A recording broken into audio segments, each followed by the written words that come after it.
Well, good evening, everyone. Good evening and welcome to Fort Wayne Soup. My name is Curtis Smith. I'm the Corporate Director of Community Engagement at Parkview Health, and honored to be the MC of Soup, as I have been for most of the 9. I don't think everyone, but I've been here for most of them. This is a great event. I'm glad you're here. Before we get started, if you would join me in thanking some of our sponsors. First of all, the Summit for allowing us to use this space. Will you thank them? Thank you. Lyle and I, as well, a great partner of Fort Wayne Soup. Will you please thank them for their support? And Fort Wayne Confluence, who meets with each of our presenters and helps them refine their message and work on presenting it. So will you please thank Fort Wayne Confluence.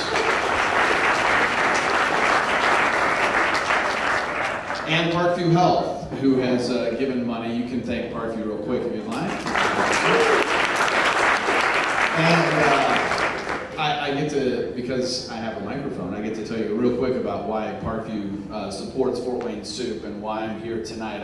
Even though Zeus and I were joking a little earlier about Parkview is enormous. We have over 12,000 co-workers. We're the largest employer in Northeast Indiana.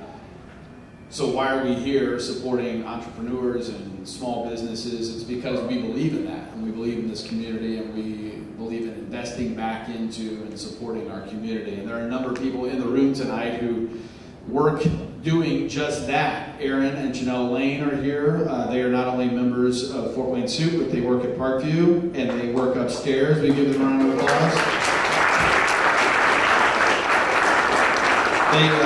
They spend their lives helping people, and mainly here on the southeast side of town and on the south side of Fort Wayne, and they really invest back into our community. And Shane Sullivan is here from Parkview, and he works on our OD team, which invests back into people, mainly on the internal side, but we believe that, you know, making people better makes us better, and when we make Fort Wayne better, we all win, and so it's great, and that's why Parkview is here and happy to support. Let me tell you a little bit about Fort Wayne Soup and how it works. First of all, how many first-timers to Soup do we have? Wow, this amazes me every time. So more than half of you have never been to a soup. All right, here's how it works. We've got 4 presenters tonight.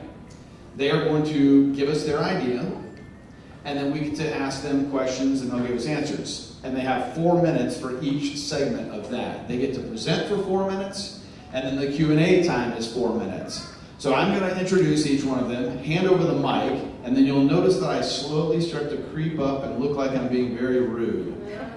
But that's because we stick to the 4 minutes in the name of fairness to everybody. So we don't want anyone to have more time than anyone else. We try to keep it fair. And so I will cut them off at 4 minutes, and we'll do the Q&A for 4 minutes as well. After that, we'll all vote.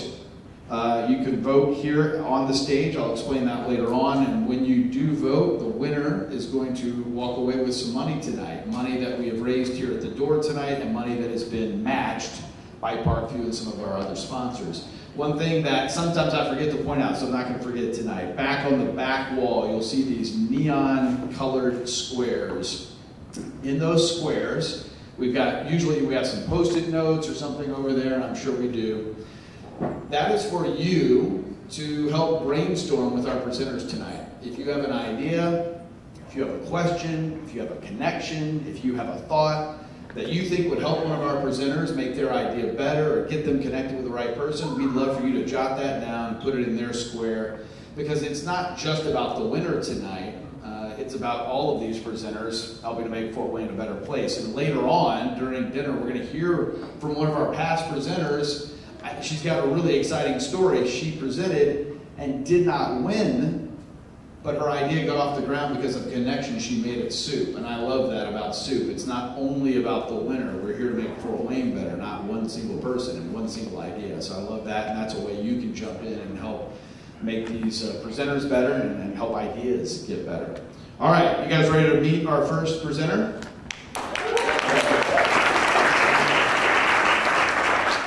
Real quick before we do that, I forgot we had a special guest with us. This is kind of exciting because Fort Wayne Soup, we got this idea, Andrew, from Detroit, right? Yeah. This was happening in Detroit, obviously a much bigger city than Fort Wayne, and we brought it to Fort Wayne. And now tonight with us we have the mayor of Garrett, Todd Fiant is here. We welcome Todd. And Garrett is looking at what we're doing here in Fort Wayne, thinking maybe it's something that should be happening in Garrett. So the good news continues to spread from Detroit to Fort Wayne, now possibly to Garrett. So thank you, Todd, for being here. All right, time to meet our first presenter. He is Brian Bannister of Cycle Farms.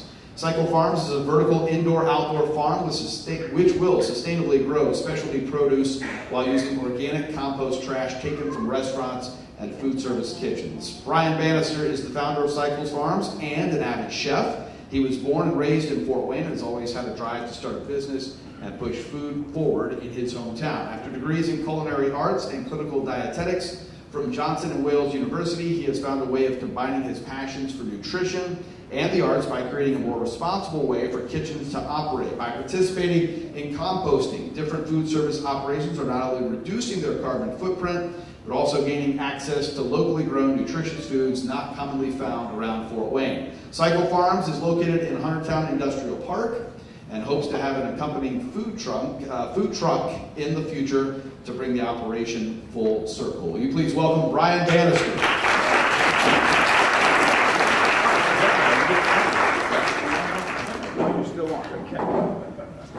Welcome, ladies and gentlemen. Welcome to Fort Wayne Soup. I'm glad you all braved the tsunami we're having this week. I'm here to tell you about an exciting new business venture of mine called Cycle Farms. And like any good business name, I think the name should sort of hint at what the business does. And mine does, in a way, has to do with recycling and farming. But I'll get to that. My name is Brian Bannister, like Curtis pointed out. I was born and raised here in Fort Wayne, and I have held a slew of kitchen jobs. And I've come to realize one thing in specific, and that is that I have thrown away a lot of usable foods, more than I'm okay with, and I want to do something about that, but I'll get to that point eventually too.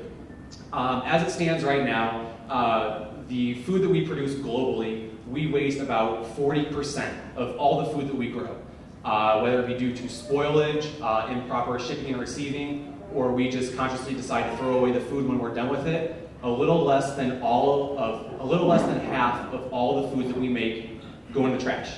At that 40% food waste trend that we're on, we also have about 40 million Americans who are considered food insecure. Being food insecure means you either go to bed hungry or you don't know where your next meal is coming from. So kind of ironic, we have about a 40% food waste, and we also have about 40 million Americans who go to bed hungry. So what can we do about that? And who's to blame? Well, essentially, we kind of are all to blame. Food waste is an inevitable part of life. There's certain parts of foods we just don't eat, and there's a very small window of opportunity where food is fresh where we can eat it.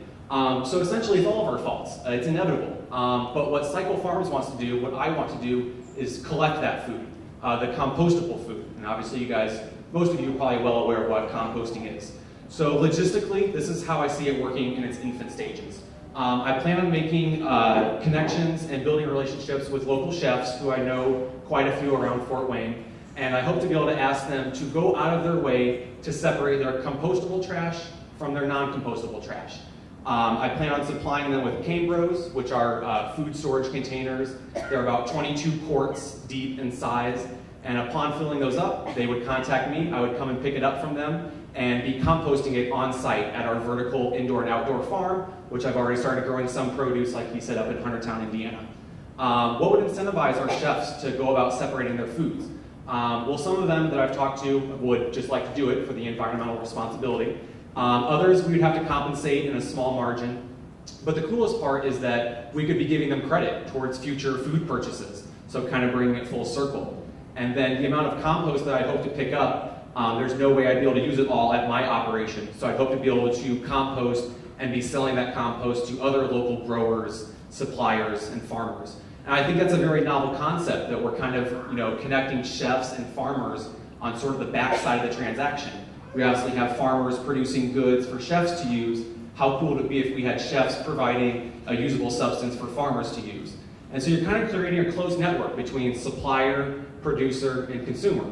Grower, chef, and whoever's eating that food. And I think that's a very novel concept that isn't being executed. So ladies and gentlemen of Soup, tonight, I ask for your vote to help me kind of get this idea off the ground. Your vote tonight would help me secure the funds to buy an industrial composter, which would run me roughly between $400 to $600. All the resources to buy new supplies to be able to grow produce, garden beds, ultraviolet lighting, soil, things like that. But most importantly, your vote tonight would help me turn what I think is a really good idea into an executable plan. I do this as a passion project right now, but I can see this being a full-time endeavor where I'm not only being able to do this as an employment opportunity, but also employing others. Thank you very, very much.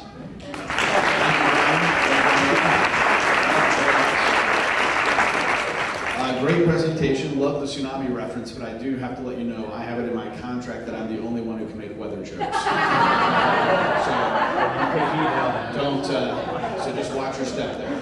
I'm kidding. All right, we have a mic here. We are ready to run around. You've got 4 minutes to ask Brian questions. Who has a question or a comment for Brian and his idea?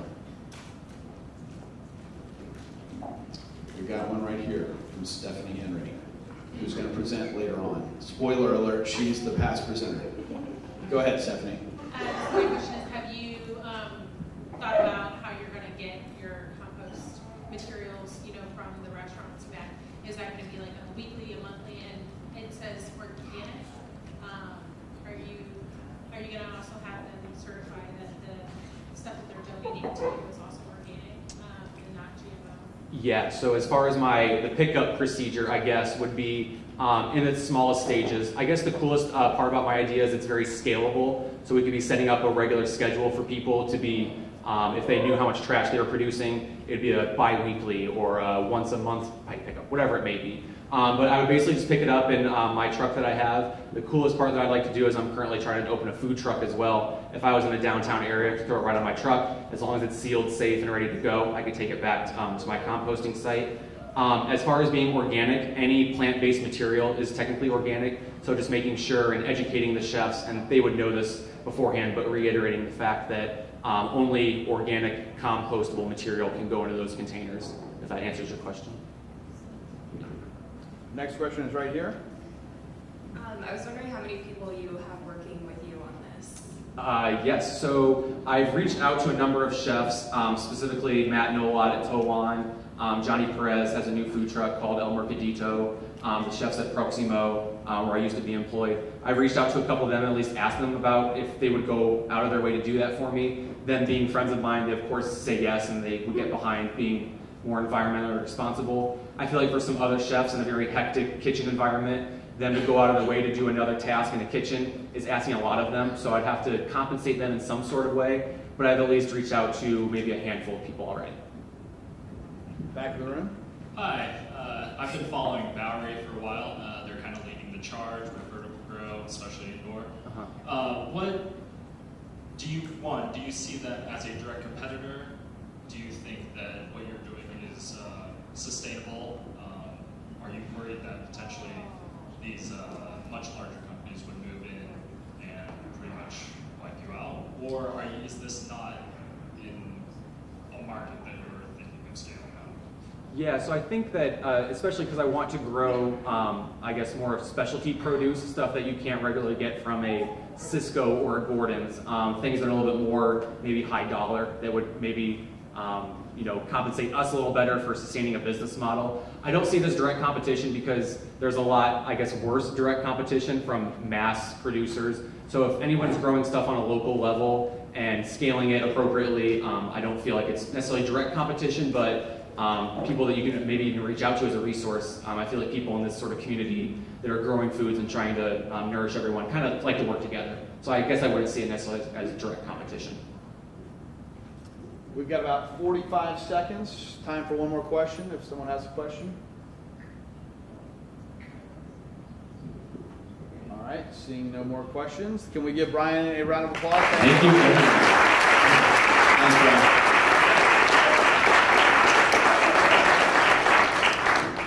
All right, up next is Ashley Euland-Haig with Believe in a Dream. Ashley was born and raised in Fort Wayne in elementary school. She discovered her love of the arts, and for the duration of her schooling, including college, she participated in band, dance, and on the speech team. In 2012, she founded a small business that specialized in helping very small nonprofits raise money through event management, To this date, she has assisted in raising over $100,000 locally.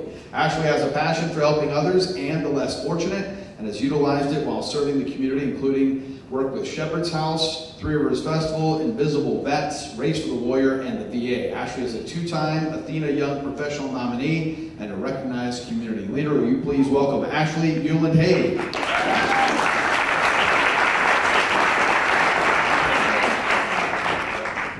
Not gonna lie, it kind of feels like you're in a pageant when you're walking up here and being introduced. So, my name is Ashley Hewland-Hay. I am the Executive Director of Believe in a Dream. Chances are you haven't heard of us. We are a little bit different than most of the other pitches today. Let me walk back.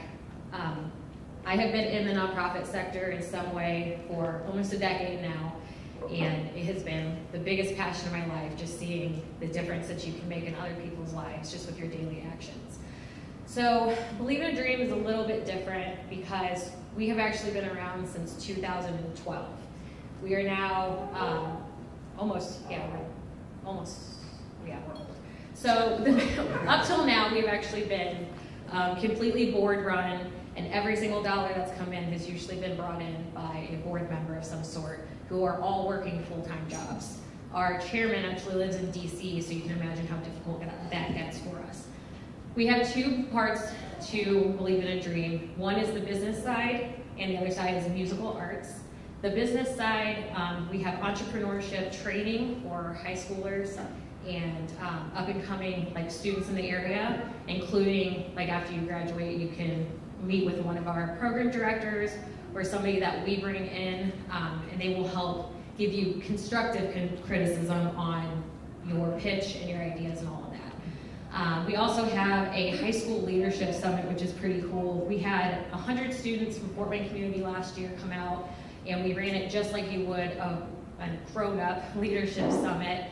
And they got to go to breakout sessions, they got to go to different leadership courses, they even got to take classes on how to dress properly, because when you're a sophomore, junior in high school, you think you know what's cool and not necessarily what's professional. But the side that I want to focus on most today is our musical arts side, which is broken into two programs. One is All City Orchestra, which is 6th, 7th, and 8th graders, and that is an audition-only process. That has gone back in Fort Wayne since the 60s, but about 20 years ago, it got all of its funding cut by Fort Wayne community. Believe in a Dream stepped up about 3 years ago and decided we were going to take it on because it had been a landmark in Fort Wayne for so long, we didn't want it to go without. So they just had their performance this past Saturday and nailed it. But we have Exploration of Music Through Orchestra is our biggest program. We have over 500 students this year. So if you've ever been to Reinhardt Music Center, you've seen that stage, try imagining about 500 kids between the grades of 6 and 12 packed on there with their string instruments. So unfortunately, it costs about $27 per student to put this on. We are unlike other organizations that charge students tuition. If you want to participate, you get to participate. You just have to come to rehearsal and show up the day of the performance. So that being said, it costs about $13,500 to put on Exploration of Music Through Orchestra. Now, why do we do it? And that is because there have been several studies that have shown that students that participate in music actually do better in other walks of life, including averaging about 107 points higher on their SATs than their non-musician counterparts. So it's very important to us to, I see you creeping up. It's very important to us to keep this program going. If we win today, all of that money is going to go toward keeping Exploration of Music Through Orchestra going. And then any money that we have left over goes directly back into Fort Wayne Community Schools music program. And to date, we have donated over $25,000 back to Fort Wayne Community Schools. So I would really appreciate your vote.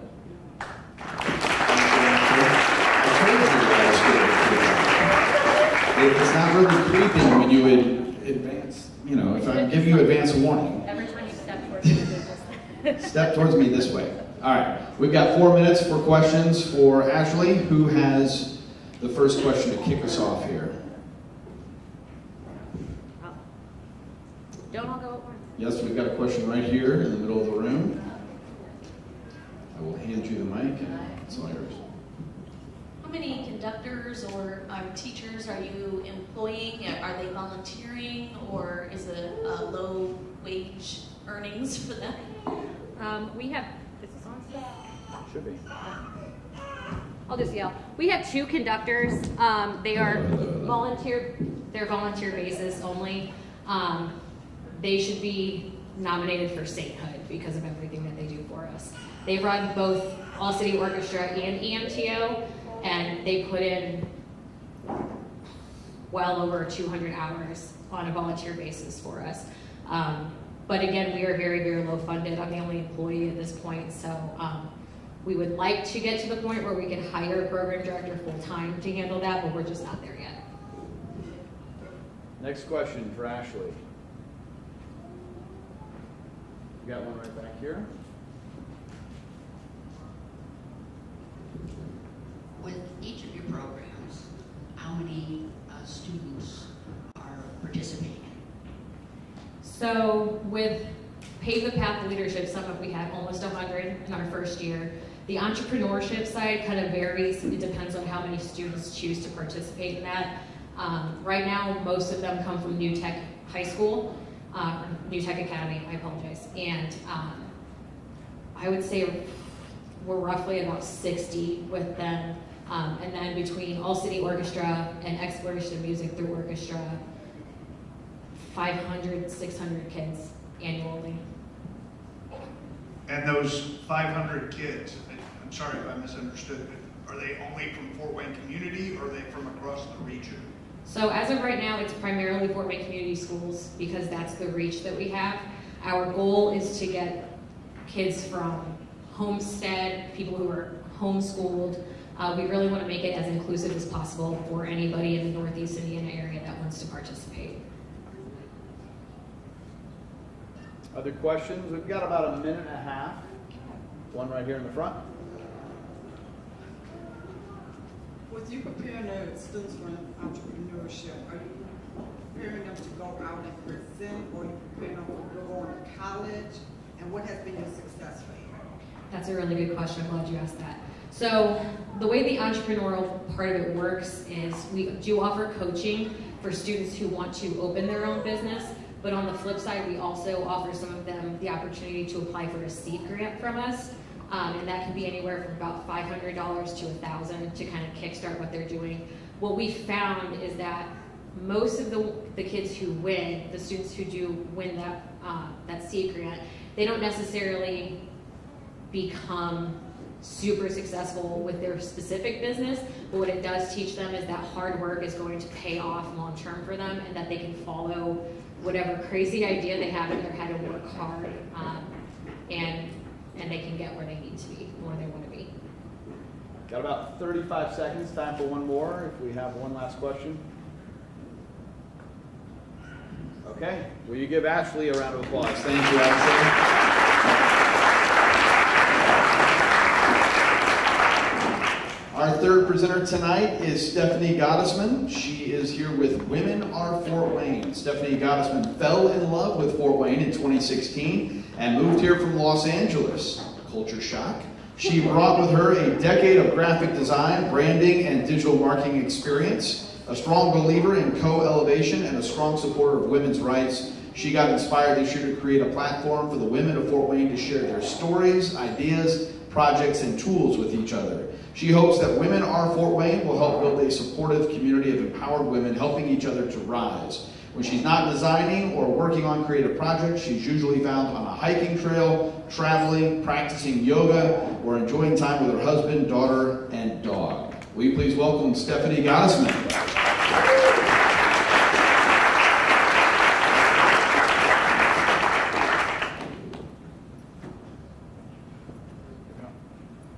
Thank you. Hi, everybody. I'm beyond honored to be here to talk about my little project. I have been getting to know Fort Wayne for about 3 years now. Actually, this month is 3 years since the first time I visited. And as I've been getting to know this city, I've been really blown away by how much is happening here. And as you heard in my intro, I'm from Los Angeles. And yes, culture shock, but also not so much, not as much as you would expect. I was really amazed when I moved here how much is happening here. And even more amazed how often when I tell people that I'm from LA, that their reaction is, really? Why are you in Fort Wayne? It happens, and it blows my mind that people don't see everything that's happening here. So as I've been getting to know the city, I do graphic design and branding as my profession. So I go out and I meet people and I hear about the projects that they're working on, usually when they're at a point where they don't really know how to get the word out and how to take that big leap. I work with a lot of startups. I work with a lot of people that are just getting their projects off the ground. And I kept hearing that women in particular have some difficulty with representation, that they don't always know how to share what they're working on and how to spread the word. And so I kind of put two and two together. I have a friend that I'm working with on this. She's here tonight. Her name is Tracy, who is really passionate about podcasting. And I sort of put these ideas together to create a podcast that will help people share what they're working on. It was a simple start, and I've been working on it for about a month and a half now. I've had more coffees in the last month than in the last 3 years combined. It's been absolutely amazing. And what I keep finding as I sit down with women is that they have these amazing things they're working on, and they have 10 more people that they want to connect me to. And I keep hearing, as I'm following these little breadcrumbs into different pockets of the community, that there are all of these pockets in Fort Wayne of people doing amazing things, and they're not necessarily connected. Somebody who is really active in the arts might not know what's happening in entrepreneurship. Somebody that is in entrepreneurship might not know what's happening in the wellness community. Somebody in the wellness community might have no idea what's happening on the southeast side of the city. And so as I've been working on this, what I've been realizing is that I have an opportunity to build community through podcast. And that's something that I've become really passionate about. What I'm hoping is that as I have guests on my show, they're going to spread the word to their communities that they're doing this thing, and those people are going to listen and hopefully subscribe to the podcast, because that's how you listen to podcasts, is by subscribing. And then the next week, they're going to have somebody else come on the show talking about something completely different. So I want to have episodes that are talking about entrepreneurship and how to get your business off the ground. I want to have episodes where 3 women come on who are mothers. One of them is a working mom, one of them is a stay-at-home mom, and one works from home, talking about why they made the choices they made and the struggles that they face in each of those different things. I want to have somebody coming on to talk about mindfulness and emotional regulation, because it's something that many of us struggle with, to talk about how to cope with anxiety and depression. So it's going to talk about a lot of different things. I want it to be highly inclusive. I want to have people from different pockets of the city talking about things that don't get talked about, and give women an opportunity to share all of the really incredible things that they are doing. And then from that, I want to start to build community. So we're going to, once we get to that point, start hosting events. I want to start quarterly, but hopefully get to the point where we're hosting events regularly, where we do live recordings, where we do panel discussions, and give people from different communities the opportunity to intermingle and get to know each other and find out what else is happening here.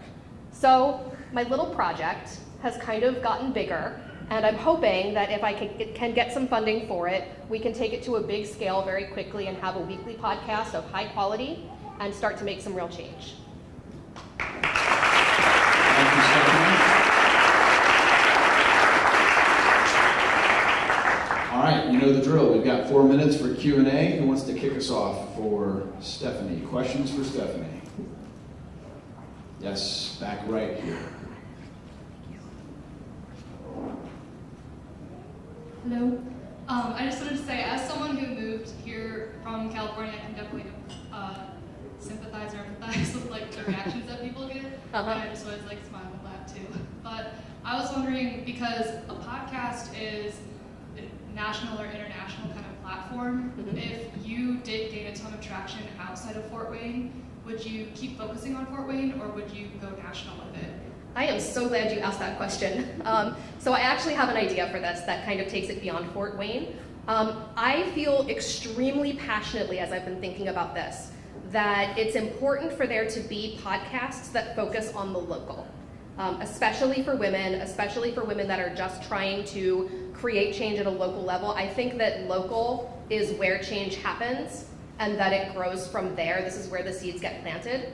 So my hope is that I will always have a Women Are Fort Wayne, but there might be a Women Are Cincinnati, or a Women Are Philadelphia, or a Women Are Portland. and that I will connect with women in those other cities to create those. And there may eventually be a Women Are podcast that is a national one, but it's always going to be fueled by the local. Other questions for Stephanie?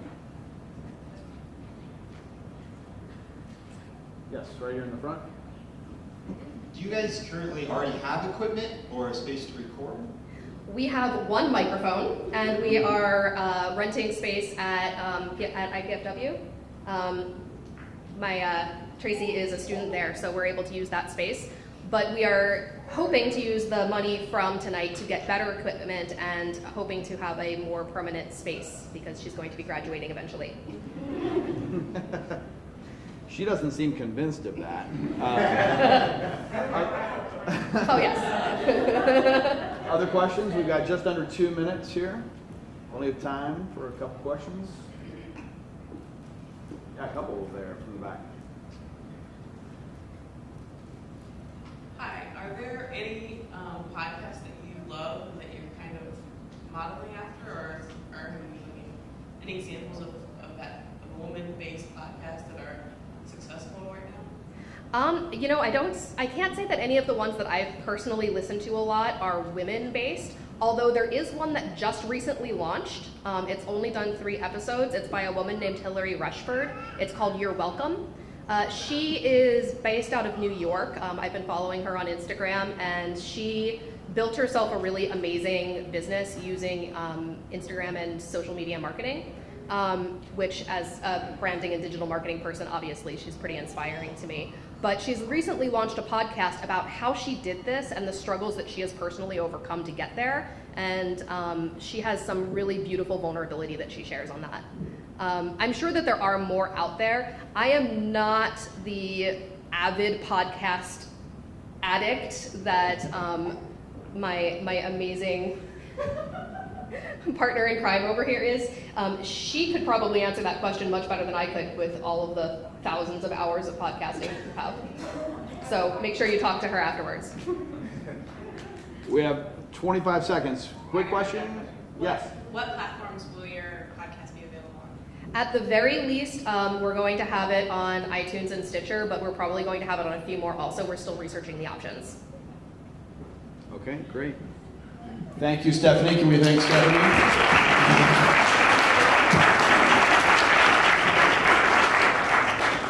I feel like that podcast addiction may be part of the reason you don't think you're going to graduate. Oh, it helps you. Okay, good. All right, good to hear. All right, time for our final presenter. It is Joshua Raines with Connect. Joshua Raines, founder of Connect, was born in Waycross, Georgia, and graduated from Homestead High School right here in Fort Wayne. He attended IUPUI and then returned to Fort Wayne, where he now works at Brotherhood Mutual as a senior corporate representative. He currently sits on Brotherhood's Mission-Infused Diversity Council. Mr. Raines has experience in creating and leading focus groups, office management, marketing, sales, and customer service. In addition to his skills and work experience, Joshua is passionate about helping people find community, investing in relationships, and mentoring the next generation of leaders. Joshua Raines is recently married, and he enjoys spending time with his wife, family, and friends. Will you please welcome Joshua Raines to the stage?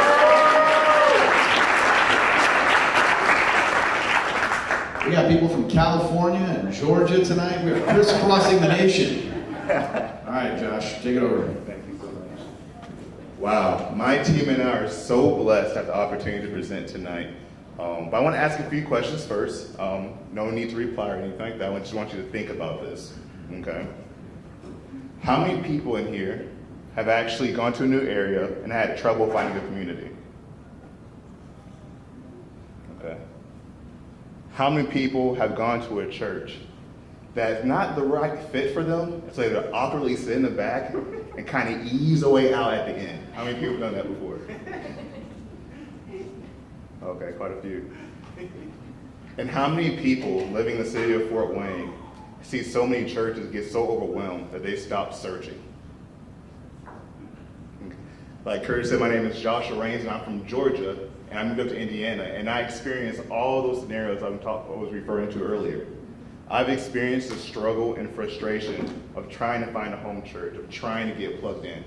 And I realized it's not just me. There are several people across the U.S. that struggle in finding a home church. It causes so much frustration to just get tired of it and don't even attend church anymore because of just the pain of going from church to church to church to church. And I realized there has to be an easier way. There has to be a solution. Well, thus Connect is born. Connect is an app that allows you to find a church that's a perfect fit for you. Using our search filters, we can search from denomination, church size, kinds of small groups, service times, and proximity to your location. It's a great app and a great resource for people trying to find community. And actually, the Christian Magazine released a poll and it said the #2 reason people struggle in staying in a city is because of lack of community and lack of churches in the area, a lack of a home church. Well, Fort Wayne Soup, with your help, we can get Connect out there. And we can actually let people know that now the search is over. Thank you.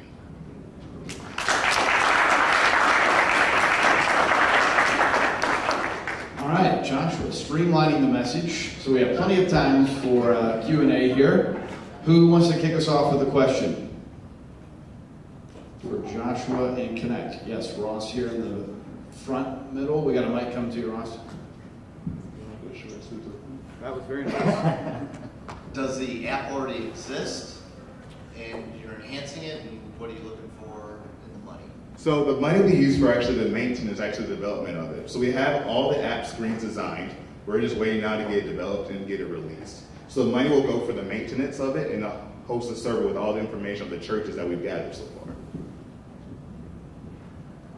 Other questions?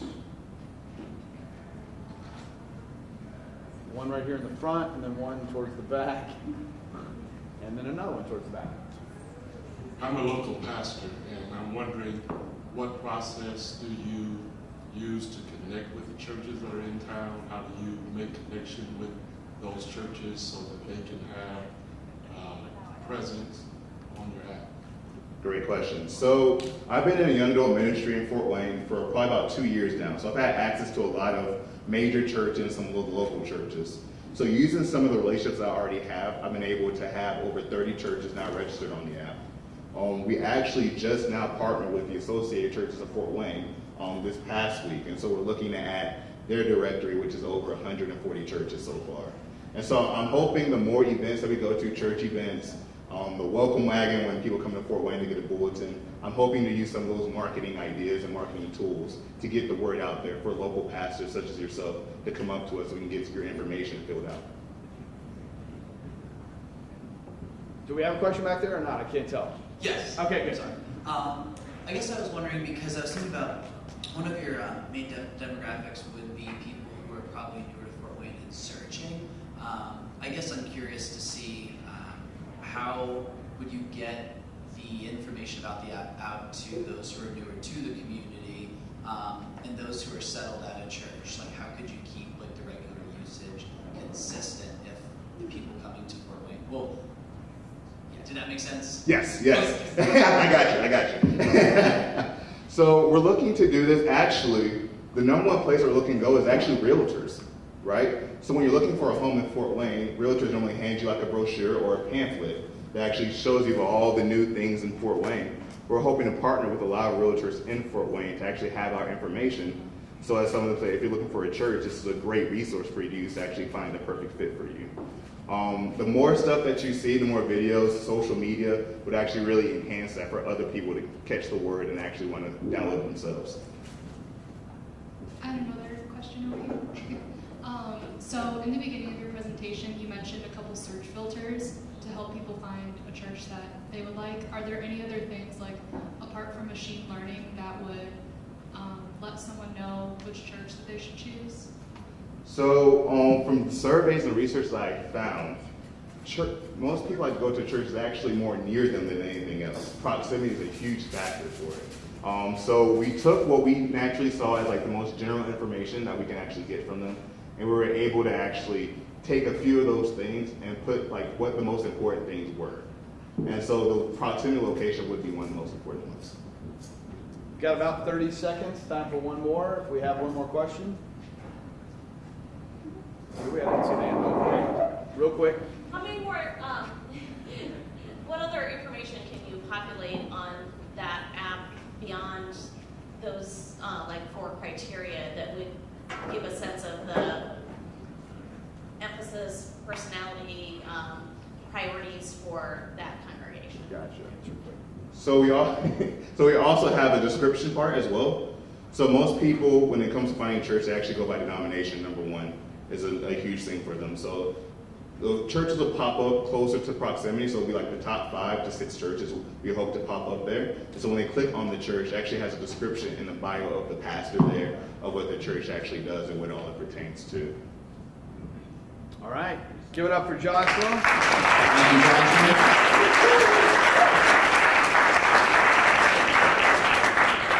All right, so here's what happens now. The most important part. You get to vote. You have a voice in who our winner is tonight. We're going to take about 20 minutes or so. It's 7:11. We're going to go until 7:30 on voting. We're going to count votes at 7:30.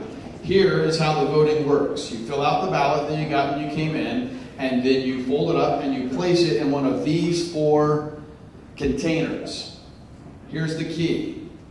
They do not relate to one single presenter. You can put any vote in any container, okay? So you don't have to worry about this isn't number 1, number 2, et cetera, et cetera, et cetera. Put any vote in any container, and we will start counting votes at 7:30. So you've got about 20 minutes to vote.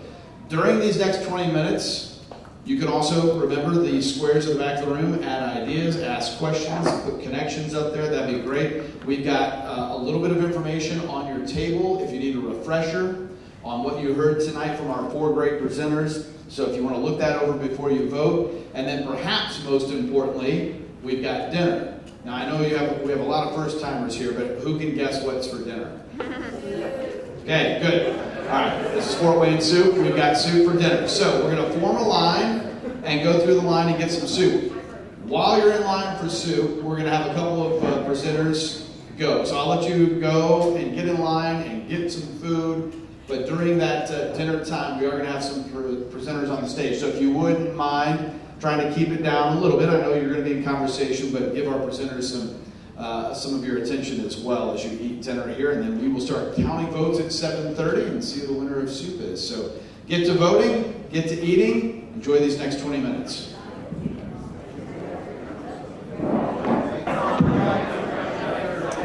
All right, as promised, we're going to have a couple of presenters during dinner. So again, if you would turn your attention to the stage as you're in line or while you're eating. And also, I would like to give a round of applause. Can we thank Don Halls for providing tonight's dinner? Thank you, Don Halls. All right, I'm really excited about this first presenter during dinner time because, as I mentioned earlier, not everyone wins soup. And yet, you don't have to win soup to see the benefit of being here and being connected to other people. And Stephanie Henry is with us tonight. Her idea, Gross Fear, is now off the ground and running, despite the fact that she was at the second soup. Here we are at the 9th. She was at the second soup and did not win, but it's been a success story. Will you please welcome Stephanie Henry to the stage?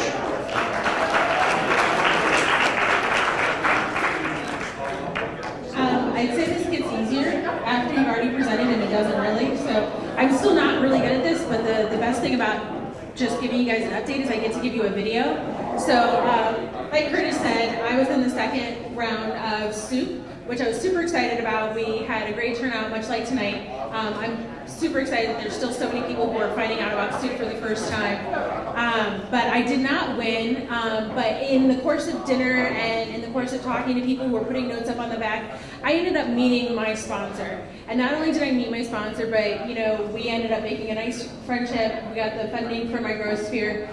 There's a few hiccups along the way, but it's up and going. So without a little further ado, now there's one additional update. What you're going to see right now, there's an additional update. We are going to be putting plants in that just after Mother's Day. So what you're going to see up to this point does not have plants on it. So.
Will you thank Stephanie?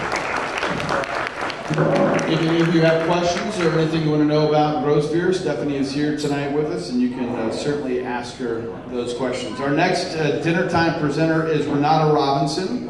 Renata is the Director of Business Development for Greater Fort Wayne, Inc., and is here to introduce us to Summit City Matchup, a new opportunity for entrepreneurs in our community. Will you please welcome Renata to the stage?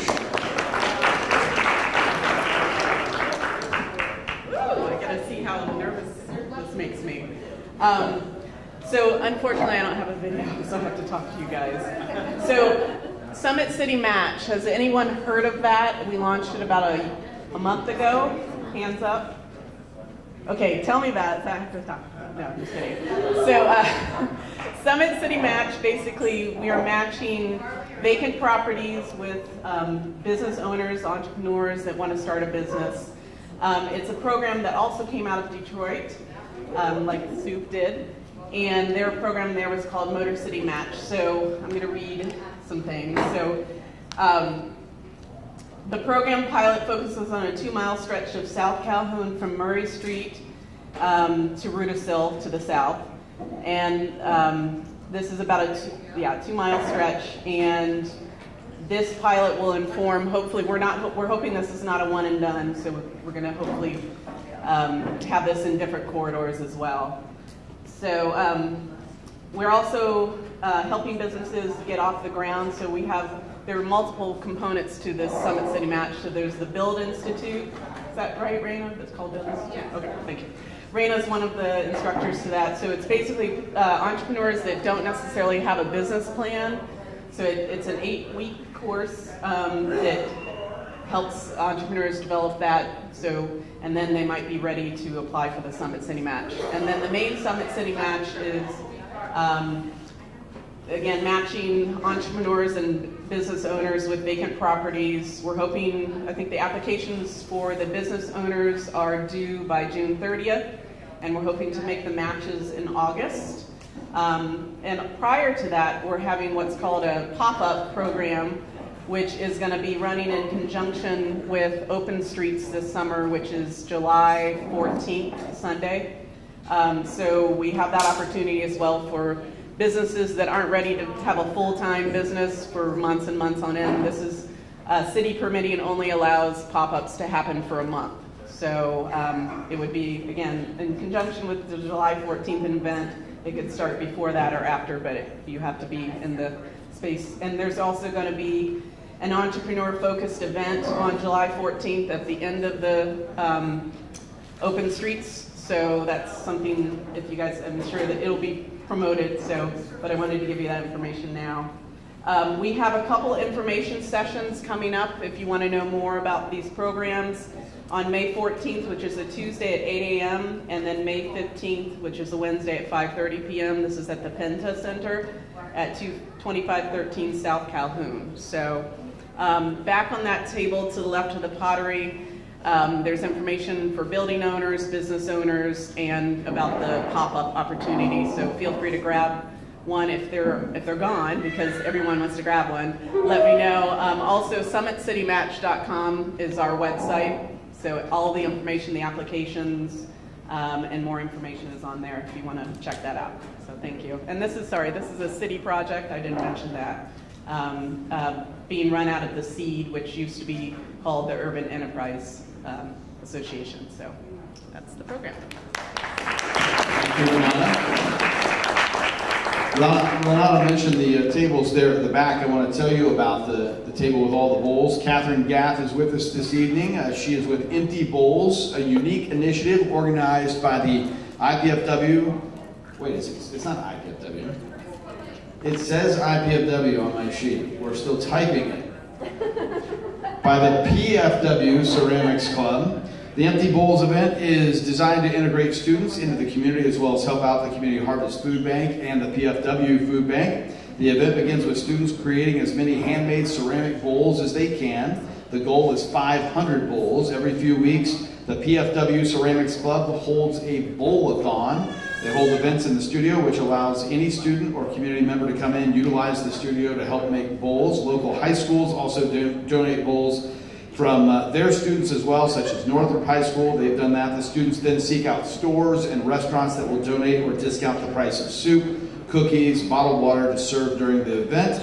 They also seek and secure a venue. On the day of the event, the students pack up all the work, drive it over to the venue, set up the tables, the food, make sales throughout the day. This event allows students to reach out into the community, learn how to set up and process large events such as this, and donate a large sum to a local charity. The grant money would help us acquire clay, food, and supplies needed for this event to be a success. You can find out more at their table there at the back of the room. They obviously have a lot of bowls with them tonight.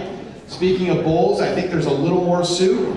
Don Halls has a little more soup, so if you need seconds, by all means, and you've got about 3 minutes to vote. If you have not voted, make sure you get your vote in. We're going to start counting votes in about 3 minutes, and then we will have the results of tonight's soup very shortly.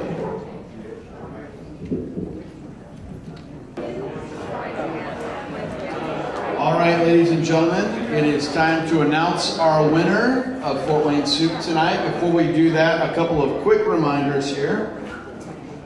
Let's see, our very next soup is our 10th. Soup number 10 is July 25th, right here, same time, 6 o'clock at the summit. So tell your friends, come back. If you know someone who has a great idea that should be submitting, they can do that at fortwaynesoup.org. So fortwaynesoup.org is the website for you or a friend who has a great idea, and July 25th is our next soup. Also a reminder on your way out to clean up, pick up your trash if you have any at your table, and remember those ceramic bowls are at the back of the room. They are for sale tonight and for a great cause. And I think that's it. Can we thank the Fort Wayne Soup coordinators and the board for all their work?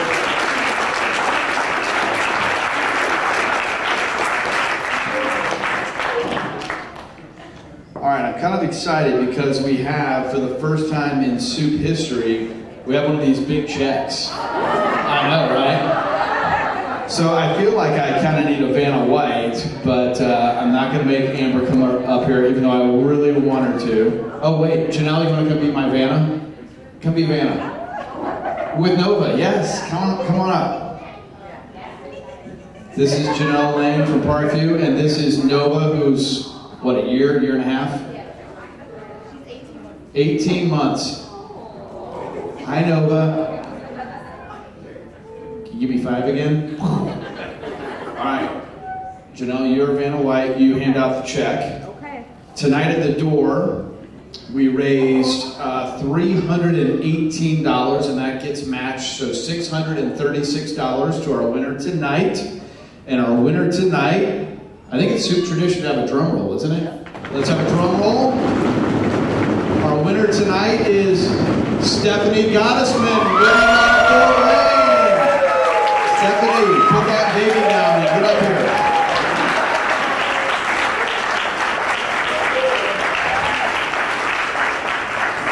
Don't ever be holding a baby if you think you might win something.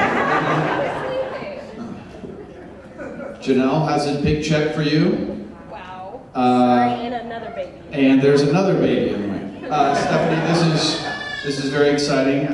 A, how do you feel? And B, tell us what this money will mean for your organization and your podcast.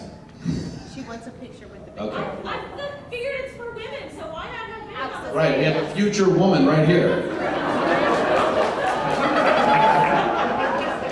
So how do you feel? I feel so grateful and overwhelmed. Thank you all so much.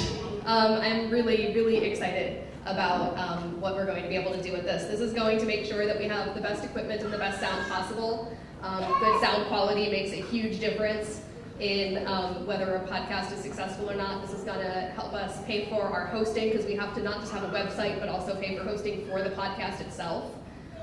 This is going to help us do some paid media advertising for it so that we can get the word out that it's happening and reach more pockets of community in Fort Wayne that we wouldn't otherwise be able to organically reach. This is amazing. Awesome. Congratulations, Stephanie, one more time. Thank you, Stephanie. Congratulations. Thank you, Nova. Thank you, Janelle. July 25th, next suit number 10. Bowls for sale at the back. Still ideas up there. We can take those ideas, connection points, comments, clean up. And thank you for being here and supporting Fort Wayne Soup. Have a great night, everybody.